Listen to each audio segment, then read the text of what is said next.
What you just heard is the sound of a 3.5 liter V6 petrol engine. And this is a Mercedes-Benz GLK350 2013 model.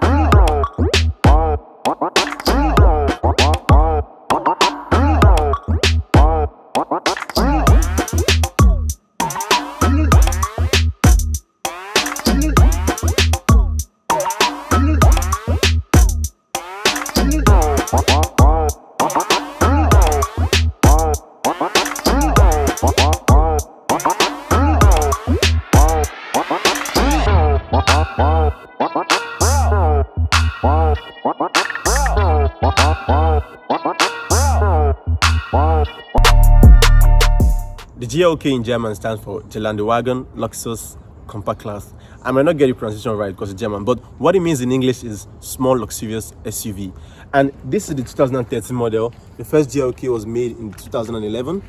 This car, in terms of shape, can be classified under a compact SUV.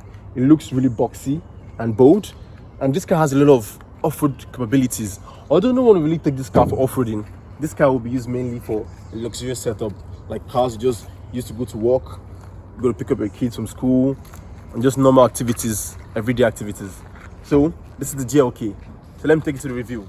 So starting from the front, you have the daytime running lights, the headlamps, and down here you have the LED fog lights, which have fake air vents around it.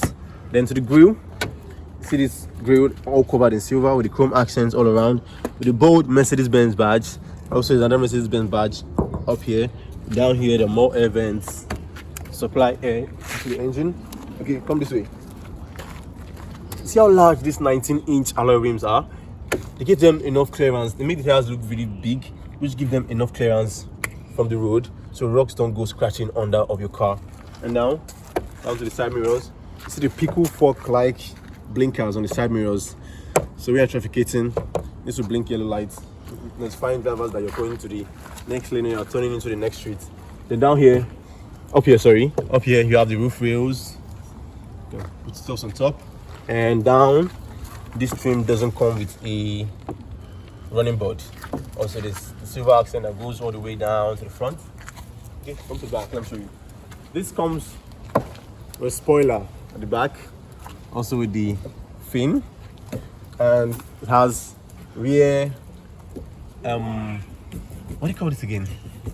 Rear wipers. See rear wipers here. And these wipers, when you turn on the wipers in front, like maybe it's raining or stuff like that, when you turn the wipers in front and you just put the gear on reverse, this immediately starts sweeping to clear out the back for you, so you can see where you're reversing to.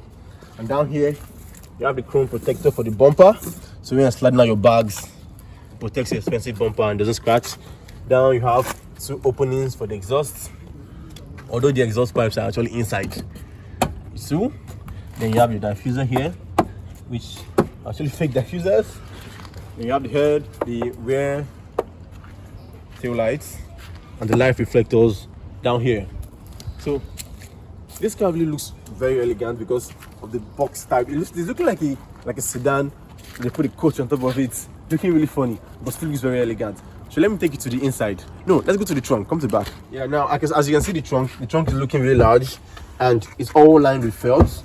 So when the seats are up, as it is now, it has 660 liters of cargo space.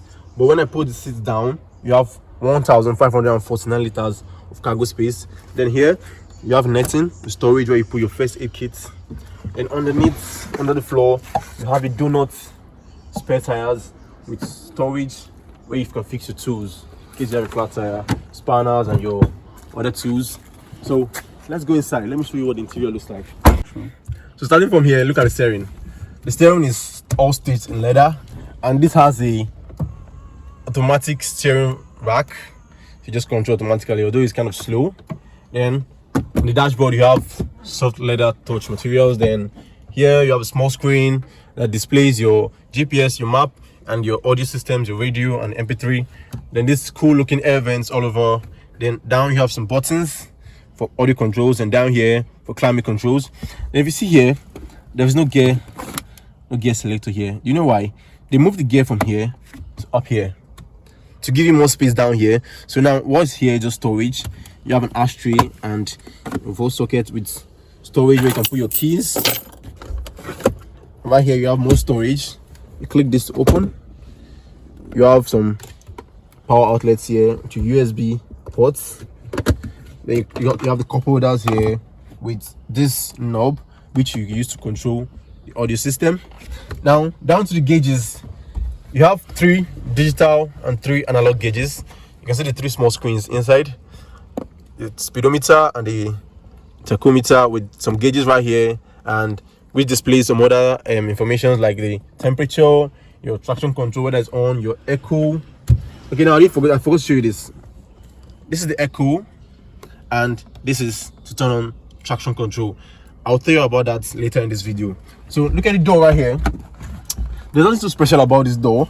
It's not looking so basic, but it still feels premium and luxurious for the kind of car it is. It's just square and boxy with buttons to control the mirror and the windows. It's just one touch for all of them. Just touch them once and it goes to the end. And this is to control the driver's seat. To control the passenger seat, there's a button down on the seat there to control. So now let me take you to the back. No, before that, look at this. The visor comes with a mirror. When you pop this open, the light comes on, and it can be detached, and you can slide it over to protect yourself from sun rays wherever the sun is coming from.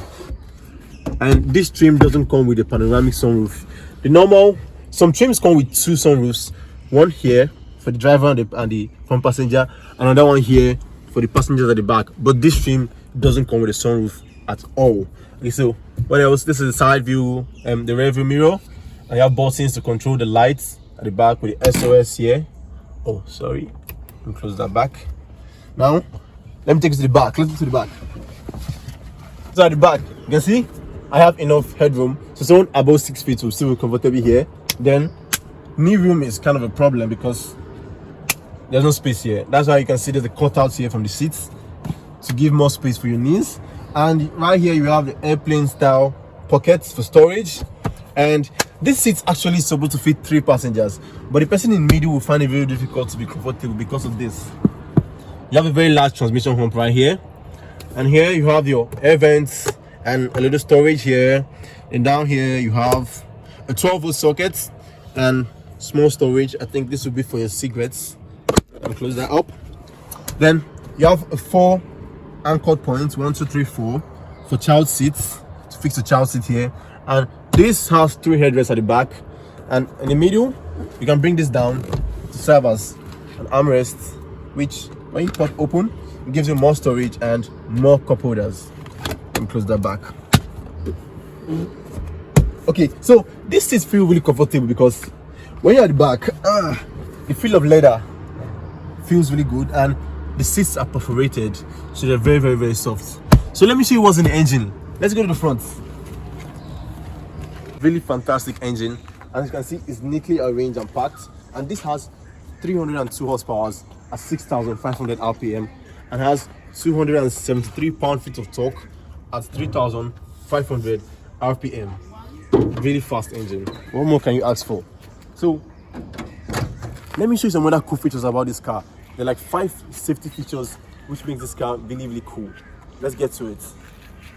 The first feature is this. Look at this, the eco mode. And what this feature does is that it puts your car engine off when you come to a complete stop, maybe at a traffic light or when you're parking.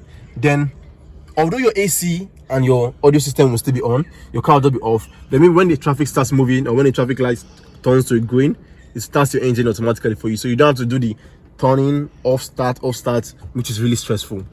Number 2 feature is this car has a feature called the brake drying system. So what that does is that there are sensors that will know when your brakes are wet in wet conditions, and to dry it up so that when you step on the brake in panic situations, the car comes to a complete stop ASAP. Another one is pre-braking system. What that does is that when like a driver is maybe distracted on the road, so when it comes close to an object, maybe it wants to collide on an object, the car sensors will know that an accident is about to happen, and it steps on the brake for you without the driver's consent. It helps you stop the car when you want to hit someone or when you're reversing, and that's really, really helpful. The fourth feature is this button right here, traction control. What this does is when you activate this, it sends more power, it sends more torque to the four wheels of your car, which gives it enough grip against the road in like wet conditions, so you don't end up skidding all over. The fifth feature is lane assist. Lane assist, what lane assist does is it keeps you on your lane, so you don't end up swerving into other people's lane and causing a collision. So drop a comment down below if you like this GLK, and drop a comment down below also if you like this new security features that were added to make things and make life easier for us. So I'm done with the review. Don't forget to subscribe. Click on the subscribe button down below and click on the bell notification button so you don't get to miss any of our new videos when we post one weekly. I am Michael Spider. See you next week.